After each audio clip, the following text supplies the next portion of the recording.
پیارے بچوں، السلام علیکم۔ آج ہم لوگ پڑھیں گے درجہ دوم ہماری کتاب سبق نمبر 1 اللہ نے۔ تو بچوں، سب سے پہلے ہم سبق کو پڑھیں گے، اس کے بعد جب ہم دوبارہ پڑھیں گے تو ہمارے ساتھ آپ کو مل کر پڑھنا ہے۔ ہم سبق شروع کرنے جا رہے ہیں۔ بسم اللہ الرحمن الرحیم۔ اللہ نے۔ دن کو چمکایا کس نے؟ دن کو چمکایا کس نے؟ سورج کو بنایا جس نے۔ سورج کو بنایا جس نے۔ سورج کو بنایا کس نے؟ سورج کو بنایا کس نے؟ اللہ نے، ہاں اللہ نے۔ اللہ نے، ہاں اللہ نے۔ راتوں کو سجایا کس نے؟ راتوں کو سجایا کس نے؟ یہ چاند بنایا جس نے۔ یہ چاند بنایا جس نے۔ یہ چاند بنایا کس نے؟ یہ چاند بنایا کس نے؟ اللہ نے، ہاں اللہ نے۔ یہ پھول کھلائے کس نے؟ یہ پھول کھلائے کس نے؟ یہ پیڑ اگائے جس نے۔ یہ پیڑ اگائے جس نے۔ یہ پیڑ اگائے کس نے؟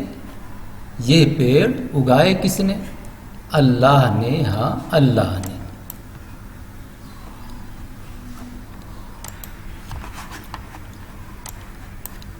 ہم سب کو بنایا کس نے؟ ہم سب کو بنایا کس نے؟ دنیا کو بنایا جس نے۔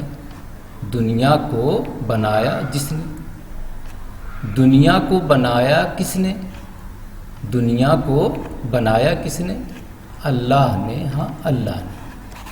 تو بچوں، اس سبق کے لکھنے والے ہیں حفیظ الرحمن حسن۔ تو اس میں جو ہے آپ کو سبق پڑھنا ہے۔ اس کے بعد ہم مشق شروع کرنے جا رہے ہیں۔ مشق دیکھیے۔ کس نے کا جواب جس نے کے ساتھ دیجیے۔ ایک مثال دی گئی ہے، سوال: کس نے دن کو چمکایا؟ جواب: جس نے سورج کو بنایا۔ کس نے راتوں کو سجایا؟ کس نے راتوں کو سجایا؟ جس نے چاند کو بنایا۔ اس کا جواب ہے جس نے چاند کو بنایا۔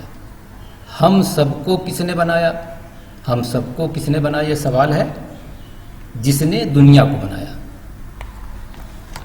اب دوسرا سوال دیکھیے، مشق 2: سورج کس نے بنایا؟ جواب: اللہ نے۔ اسی طریقے سے اس کا جواب آپ کو اسی سبق سے تلاش کرنا ہے۔ یہ چاند کس نے بنایا؟ دنیا کو کس نے بنایا؟ اس کا جواب آپ کو سبق سے تلاش کرنا ہے۔ مشق 3 دیکھیے، خالی جگہ میں درست لفظ لکھیے۔ مشق پہلا دیکھیے، دن کو خالی جگہ ہے، دن کو چمکایا کس نے؟ سورج کو بنایا جس نے؟ بے یہ یہاں کیا بھریں گے؟ پھول کھلائے کس نے؟ یہ پیڑ اگائے جس نے؟ مشق 4: دال لکھ کر لفظ بنائیے۔ اس میں ہم کو دال لکھنا ہے، خالی جگہ ہے دال، یہ ہو جائے گا عین الف مل کر کیا ہو جائے گا؟ دعا۔ دوسرے ڈبے میں دال بھریں گے، یہ ہو جائے گا ڈبے میں دن، دال الف تے الف کیا ہو جائے گا؟ داتا۔ اس میں دال الف نون الف کیا ہو جائے گا؟ دانا۔ دال یہاں بھریں گے، رے جیم ہے کیا ہو جائے گا؟ درجہ۔ الف سے پہلے دیکھیے خالی جگہ ہے، دال دا، پھر الف، پھر دال، پھر الف کیا ہو جائے گا؟ دادا۔ تو بچوں، اس نظم کو آپ کو زبانی یاد کر لینا ہے، اور یہ جو مشق ہے اس کو پینسل سے بھرنا ہے، اور پینسل سے بھرنے کے بعد اس کو آپ اپنی کاپی پر بھی لکھ لیجیے گا۔ انشاءاللہ پھر ہم دوسرا سبق پڑھائیں گے۔ خدا حافظ۔ السلام علیکم۔